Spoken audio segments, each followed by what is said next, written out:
How to fix Instagram algorithm.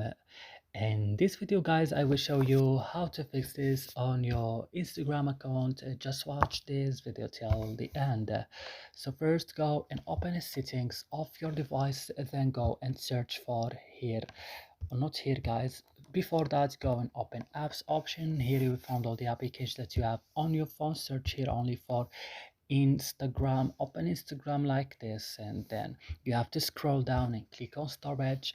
Here, go to the last button in the bottom of the screen, clear data, and click again. Then you have to back and click on first stop and click also okay. And what you should do next, now go to your Play Store, check if is your Instagram updated, and then you have to restart your phone. And that's it. I hope this video is helpful for you. Don't forget to like, subscribe in our channel. See you in another video.